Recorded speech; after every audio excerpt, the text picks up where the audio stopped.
Olá, eu sou o Capitão Aviador Gomes e vou apresentar para os senhores o trabalho de título Avaliação de um método baseado no modelo U-Net para segmentação de pistas não homologadas na floresta amazônica usando imagens de radar de abertura sintética. Bom, eu optei por iniciar essa apresentação de slides com essa imagem justamente para chamar a atenção do leitor para o problema que estamos lidando. Não é um problema fácil. Nessa imagem, por exemplo, existe uma pista clandestina, né, em uma imagem SAR. Esse dado provém do satélite Sentinel-1 e, como os senhores podem ver, não é uma pista fácil de ser identificada. O objetivo do trabalho é propor uma metodologia para segmentar de forma automática essas pistas não homologadas em imagem SAR. E o diferencial é justamente utilizar esses dados em 16 bits. São dados do Sentinel-1 e o modelo escolhido foi o modelo U-Net. Para isso, nós vamos passar por esse seguinte roteiro. E aqui eu inicio destacando a importância, né, de se combater esse tipo de estrutura na Amazônia, uma vez que são pistas, estruturas que fornecem suportes a atividades como mineração, tráfico de drogas e, de forma geral, a degradação da nossa floresta amazônica. E o porquê de se usar dados SAR? Né? Os dados SAR eles oferecem diversas vantagens, sobretudo a possibilidade de imageamento em condições atmosféricas não favoráveis e de forma independente da luz solar. Fatores aí que tornam o uso desse tipo de sensor bem interessante e bem relevante aí as aplicações que nós temos de sensoriamento remoto. E uma vez que o objetivo desse trabalho era justamente utilizar técnicas de machine learning, inteligência artificial, para detectar esse tipo de estrutura nas imagens, a primeira parte do nosso trabalho consiste justamente em criar o dataset, visto que esse tipo de dataset ele não tem disponível em repositórios públicos, tampouco nem mesmo privados. Então, eu utilizei a base de dados de uma entidade chamada MapBiomas, que reúne aí diversas universidades, ONGs, que mapeiam essas estruturas em todo o bioma de selva amazônica presente no nosso país.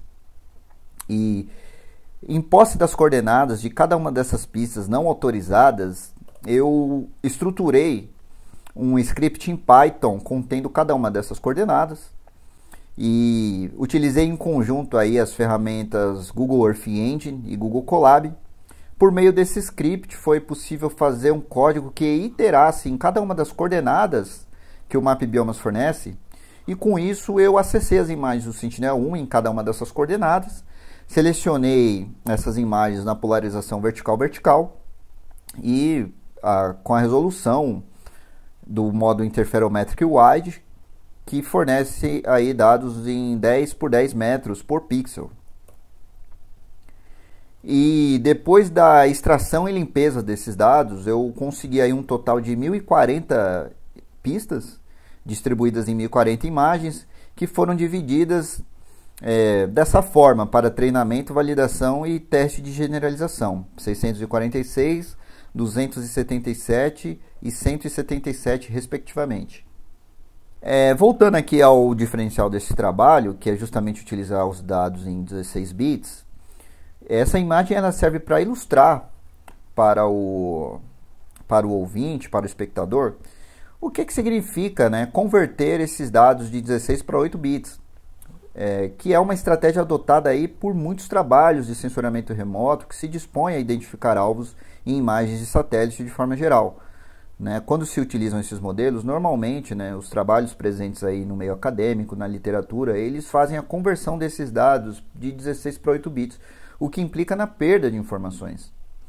Então, como os senhores podem ver aqui, se eu convertesse dados de 2 bits para 1 bit, eu perderia aqui metade das informações, né? Porque em um determinado range de valores, eu faria a compressão dessas informações para um único valor.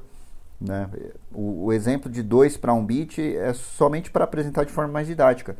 Mas conforme a gente pode ver aqui, é mais comum de se fazer essa compressão de dados de 16 para 8 bits, o que não foi a proposta desse trabalho. né, buscou-se utilizar os dados em sua integridade justamente para ver como que é o desempenho desses modelos em 16 bits. Então aqui os senhores podem ver um exemplo de como que ocorre essa perda de parte das informações presentes nos pixels, né? Como a gente pode observar aqui, o histograma ele indica claramente de uma imagem em 16 bits, que é essa que eu mostro para os senhores, para 8 bits, que é essa. O histograma ele mostra claramente que ocorre uma perda dos dados, né? E uma vez que a literatura indica que os modelos de machine learning possuem aí, em geral, é uma tendência que eles apresentem um melhor desempenho quanto maior o conjunto de dados, né? Quanto mais preciso é esse conjunto de dados, optou-se por utilizar esses dados em 16 bits, o que é uma novidade de forma geral para a detecção desse tipo de alvo e utilizando essa técnica. Nessa imagem eu apresento para os senhores exemplos, né, de imagens geradas para o dataset. À esquerda dos senhores podemos ver aqui as imagens SAR em 16 bits no seu formato original e à direita a sua respectiva máscara, onde os pixels que não pertencem ao alvo de interesse recebem valor 0 e os pixels que pertencem ao valor de interesse recebem valor 1, né, normalizados aí entre 0 e 1. E é essa a composição do nosso dataset, né? Essa máscara ela foi feita por um analista humano e com o auxílio de imagens de alta resolução de sensores óticos, né, de mesma resolução espacial das imagens SAR. Então foi assim que foram geradas essas máscaras, né? Uma vez que essas estruturas de pistas não homologadas, por vezes elas se apresentam de forma pouco discerníveis nas imagens SAR. Então aqui mais uma vez, né, representando aí em termos de dimensões numéricas, o que significa utilizar esses dados em 16 bits. Uma vez que nós utilizamos aí, né, que os processadores utilizam aí cálculos em binário para realizar as suas operações, dados em 16 bits significariam aí 2 elevado a 16 em termos de precisão entre o mínimo e o máximo valor possível, né, que o sensor SAR se utiliza para a digitalização das informações em cada pixel. Então, em cada pixel, né, se tem aí essa quantidade de possibilidades de valores, né? 65.536 entre o menor e o maior valor absoluto. Diferente das imagens usuais de 8 bits aí, que representam 256 valores, as quais aí nós estamos mais acostumados a lidar.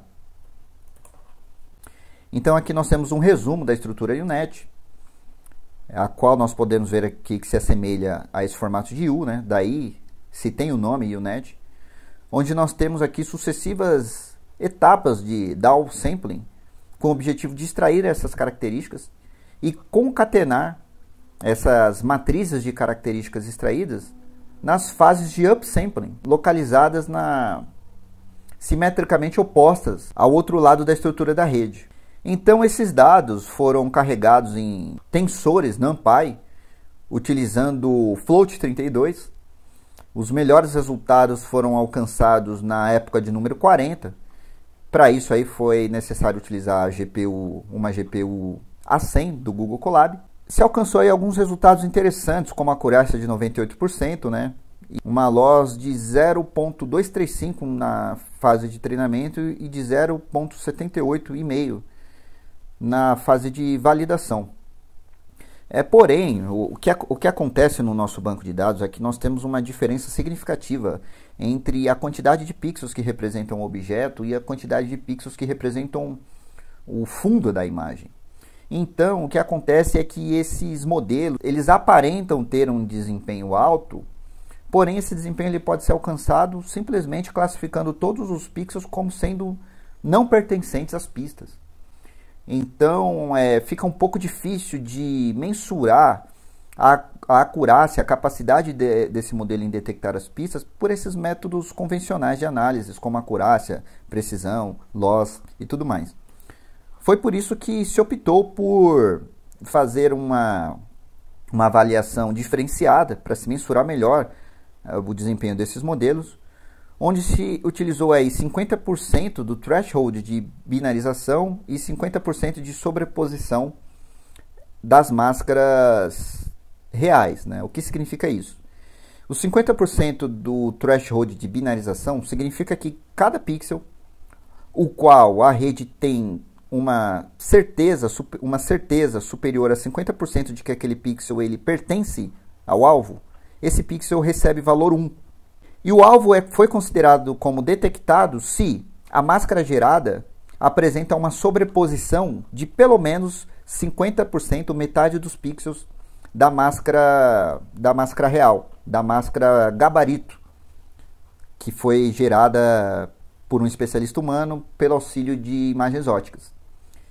E de acordo com esse método criterioso de avaliação, os resultados foram os seguintes, né? Nós tivemos aí 27 pistas que atenderam a esse critério. Do teste de generalização total de 117 pistas, nós tivemos 27 casos que atenderam a esse critério. E eu trago aqui para os senhores na apresentação um exemplo desse caso, né? A primeira imagem é uma imagem ótica, utilizada pelo especialista humano para gerar a máscara. À direita, superior à direita, a imagem SAR no formato original 16 bits. Inferior à esquerda, a máscara real, né? Uma máscara perfeita do que seria a segmentação perfeita desse alvo. E aqui o que a rede foi capaz de me devolver, né? Lembrando que essa imagem ela não foi em momento algum apresentada para a rede durante o seu treinamento. Esse aqui foi de fato o teste de generalização para avaliar a capacidade do modelo. Observou-se também que 21 casos eles ficaram abaixo desse critério de avaliação. Então não houve, por exemplo, 50% de sobreposição de pixels gerados pelo algoritmo dos pixels da máscara real, gabarito, né, da máscara perfeita, da segmentação do alvo. Porém, esses casos, se observou que eles não eram descartáveis, eles poderiam ainda assim ser utilizados para auxiliar um especialista humano na identificação desses alvos, uma vez que não houve aí grande confusão com estruturas ao redor. Então, apesar de não ter atingido o critério de avaliação proposto inicialmente, considerou-se aí que eram utilizáveis ainda para a identificação dessas pistas. Então, esse aí é um exemplo que eu trago para os senhores.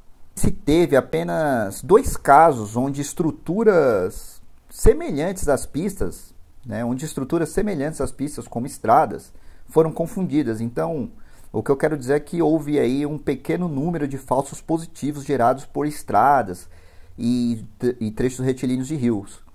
Outros modelos utilizados para essa mesma tarefa, por exemplo, se mostraram muito propensos a confundir estradas e trechos de rios como pistas, né? Trechos retilíneos de estradas largas que se assemelham a pistas foram facilmente confundidos. Nesse caso da UNET, nós tivemos apenas 2 casos. E o restante dessas pistas, aí, totalizando 67 casos, não foram identificados. É válido lembrar que desse total, né, de pistas não identificadas, a grande maioria representam alvos que não apresentam feição alguma discernível nas imagens, que é o caso dessa imagem que eu apresento para os senhores. Então, diferente das imagens anteriores, não se tem aqui nenhuma estrutura de fato visível que se assemelhe às pistas, né? O que não significa que seja impossível de se detectar. E é justamente aqui uma das tarefas propostas para os próximos passos, que são o aumento da base de dados, visando incluir mais pistas para que o algoritmo consiga generalizar melhor diante de novos alvos. Pretende-se também aplicar essa metodologia em imagens da constelação ICI futuramente, fazer a comparação dessa técnica em dados de 8 bits, verificando se essa compressão realmente implica em grande perda de desempenho do algoritmo, e como eu já havia dito, né, melhorar o algoritmo por meio talvez aí da variação de alguns hiperparâmetros, visando realmente a identificação e segmentação daquelas pistas mais difíceis de serem observadas nas imagens SAR. Eu agradeço a atenção dos senhores, muito obrigado. Me coloco à disposição por meio do meu e-mail para responder qualquer dúvida.